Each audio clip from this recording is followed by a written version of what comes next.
माननीय मुख्यमंत्री जी, रात के 1 बज गए पर हमें नींद नहीं आ रही थी चिंताओं के कारण। तो सोचा कहीं ना कहीं अपनी पीड़ाओं से आपको अवगत कराया जाए। आपके ही सरकार के अंतर्गत एक मंत्रालय आता है, स्वास्थ्य मंत्रालय। मैं उसी मंत्रालय के अंतर्गत स्वास्थ्य विभाग का संविदा कर्मचारी हूँ, स्टाफ नर्स के पद पर कार्यरत हूँ। बाकी हमारी इस समय आर्थिक स्थिति क्या होगी, इससे तो आप भली भांति परिचित हैं। उसके बारे में हम आपको क्या ही बताएं और क्या हम बता पाएंगे आपको, है ना। बस आपसे एक विनम्र आग्रह करना चाहता हूँ कि आप हमारी तनख्वाह बढ़ा नहीं सकते, समान कार्य समान वेतन कर नहीं सकते, ना ही हमें आप परमानेंट करेंगे। लगभग 5 साल से मैं कार्यरत हूँ एक ही ज़िले में, एक ही विभाग में, स्वास्थ्य विभाग। पढ़ाई उसी की है तो वही करूँगा। लेकिन एक विनम्र आग्रह जो शायद आप कर सकते हैं, और अगर वो भी आप ना कर पाए तो शायद मैं बेकार समझता हूँ कि मैं आपके आगे हाथ जोड़ रहा हूँ।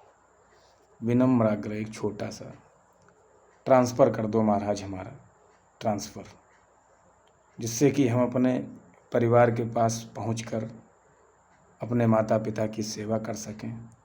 क्योंकि इस अल्प वेतन में हम उनको अपने साथ भी नहीं रख सकते, क्योंकि आपके द्वारा हम संविदा कर्मियों को ना तो आवास दिया जाता है, ना ही कोई ऐसा भत्ता दिया जाता है कि हम लोग का भरण पोषण हम अपना कर सकें और परिवार का कर सकें। बाकी अल्प वेतन भोगी हैं, ये तो आपको पता ही है ना। इसलिए विनम्र आग्रह है कि किसी प्रकार से हम संविदा कर्मियों का ट्रांसफ़र कर दें, क्योंकि हम लोग 300, 400, 500, 600, 700 किलोमीटर दूर पड़े हुए हैं। हम लोग को आवास की व्यवस्था भी नहीं दी जाती है। और सैलरी कितनी? 18,000, 20,000। शहर में अगर रूम लेने जाओ तो लगभग 4 से 5,000 का मिलता है। इसके बाद हम क्या ही कर सकते हैं उस सैलरी में। दूसरे शहर में रह के कुछ अतिरिक्त इनकम कर नहीं सकते। कम से कम अपने घर जाकर खेती, किसानी या अन्य कुछ कार्य करके अतिरिक्त पैसा कमा सकते हैं, जिससे कि हम अपने परिवार का भरण पोषण कर सकें, बच्चों को अच्छी शिक्षा दे सकें।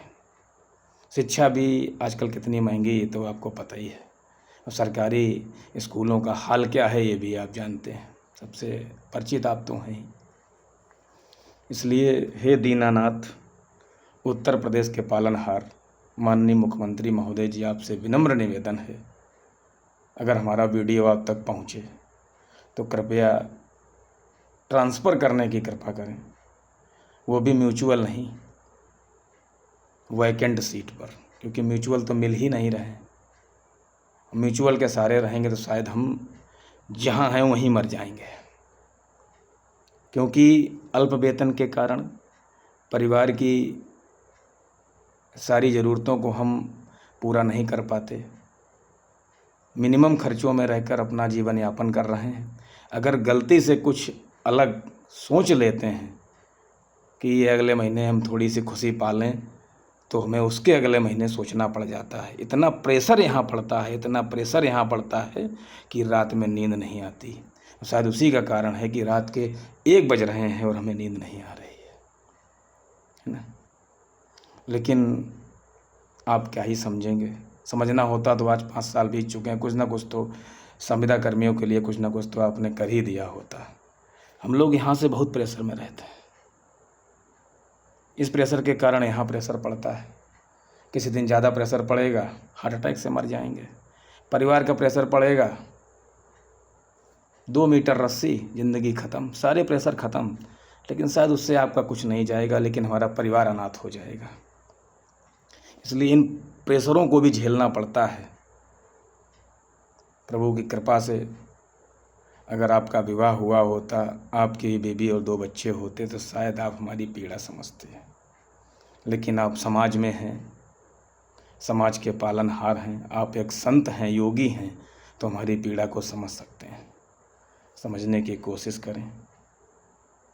अगर आप करने पर ही उतर आएँ तो आप क्या नहीं कर सकते। हम तो केवल ट्रांसफ़र की बात कर रहे हैं। आप चाहें तो हमें परमानेंट कर सकते हैं, नहीं कर सकते तो कम से कम समान कार्य समान वेतन कर सकते हैं।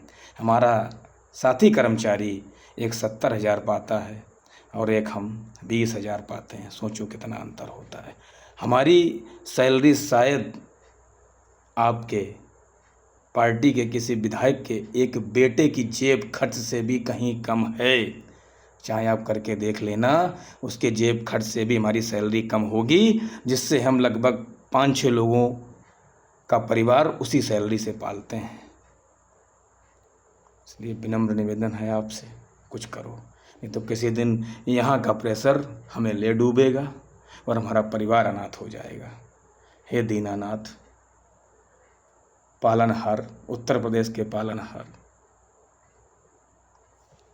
बस ट्रांसफ़र, आपसे ट्रांसफ़र की मांग करते हैं और कुछ नहीं। कर दो। आप करना चाहो तो बहुत कुछ कर सकते हो। आपकी उत्तराखंड सरकार भाजपा सरकार ही है। सभी सीनियर्स को नौकरी दे दी है, परमानेंट कर दिया है।